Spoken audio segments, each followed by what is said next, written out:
आज हमारा टॉपिक है मुगल साम्राज्य और बाबर। बाबर एक विदेशी आक्रमणकारी था। 1494 ईस्वी में 12 वर्ष की उम्र में बाबर फरगना का शासक बना। जल्दी ही उनके मामाओं से संघर्ष हुआ और उसे फरगना छोड़ना पड़ा। यानी मामा विंगो बात जल्दी भर दियो और फरगना है वो कब्जे में कर लियो। कुछ समय अफगानिस्तान में बिताया। बाबर तुर्की विजेता तैमूर के वंश से था। बाबर के पिता उमर शेख मिर्ज़ा, इनके मंगोल पूर्वज जो थे, उन्होंने बाबर के जन्म के समय इस्लाम धर्म को अपना लिया। बाबर के बारे में एक महत्वपूर्ण है तुलुगामा पद्धति, जो उसने उज़्बेकों यानी अपने मामाओं से सीखी थी।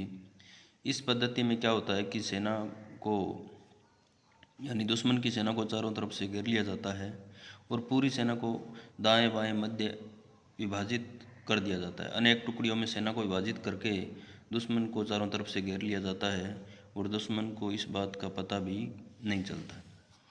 बाबर और इब्राहिम लोदी। दिल्ली सल्तनत का अंतिम सुल्तान था इब्राहिम लोदी। उनके बीच में 21 अप्रैल 1526 को पानीपत की प्रथम लड़ाई हुई, जिसमें बाबर की जीत हुई। इसके बाद बाबर भारत पर साम्राज्य विस्तार के सपने देखने लगे। बाड़ी धौलपुर का युद्ध 1518 में हुआ, राणा सांगा और इब्राहिम लोदी के बीच। इस युद्ध में राणा सांगा के सेनानायकों द्वारा दिखाई गई चतुर्भुज वीरता के कारण इब्राहिम लोदी की सेना बुरी तरह परास्त हुई।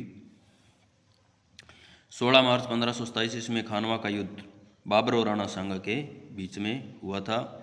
इस युद्ध में राणा सांगा के शरीर पर 80 घाव थे। उनके एक हाथ, एक पैर और एक आंख नहीं थी। इसके बावजूद राणा सांगा ने बहुत वीरता के साथ युद्ध में भाग लिया। युद्ध से पूर्व बाबर के साथ 1527 में ही राणा सांगा और बाबर के बीच में बयाना का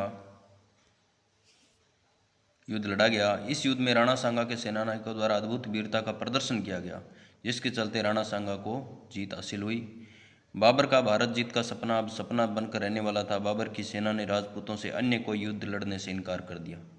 यानी बयाना के युद्ध में इन्होंने राजपूतों को जो संघर्ष करते हुए देखा, इसके बाद इनकी सेना थी, उनका हौसला क्या हो गया, कमज़ोर हो गया। इस बीच बाबर ने धैर्य और साहस का परिचय देते हुए अपनी सेना के सामने जोशीला भाषण दिया, क्योंकि बाबर बहुत अच्छा सेनापति था और खानवा के युद्ध में को धर्म युद्ध यानी जिहाद की संज्ञा दे दी और युद्ध जीतने पर सभी सेना नायकों को उपाधियां सौगात में देने की घोषणा की और युद्ध जीतने तक सुरा और शराब छोड़ने का संकल्प ले लिया।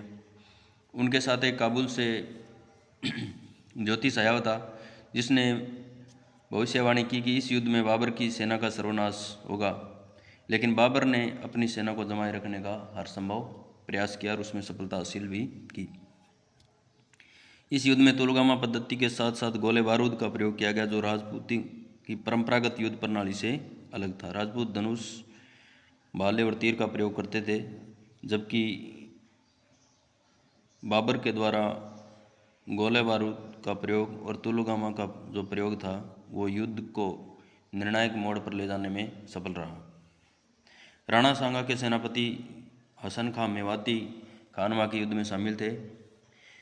युद्ध की शुरुआत में राजपूतों ने मुगलों की फौज के चक्के छुड़ा दिए। मीर बाकी को बाबर ने जमकर गोले बरसाने का आदेश दिया। इस नवीन बारूदी अस्त्र से राजपूती सेना का भयंकर नुकसान हुआ। राणा सांगा ने खानवा के युद्ध से पूर्व राजपूती जो परंपरा थी पाती परवण की, उसके तहत सभी शासकों को आमंत्रित किया। कोई भी राजपूत शाखा नहीं थी जिसके सेनापति खानवा के युद्ध में शामिल नहीं थे।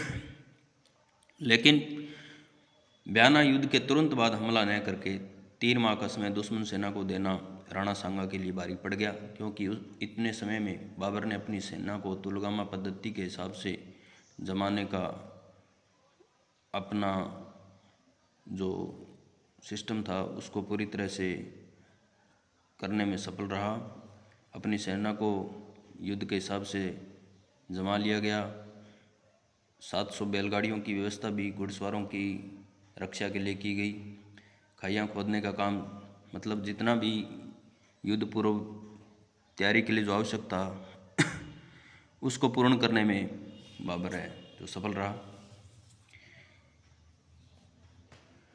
जो बयाना युद्ध के तुरंत बाद अगर हमला किया जाता तो बाबर की सेना तितर-बितर हो सकती थी, लेकिन राणा सांगा ने सबसे बड़ी भूल की कि बयाना के युद्ध के बाद तुरंत युद्ध न करके 3 महीने का जो समय बाबर को दे दिया, वो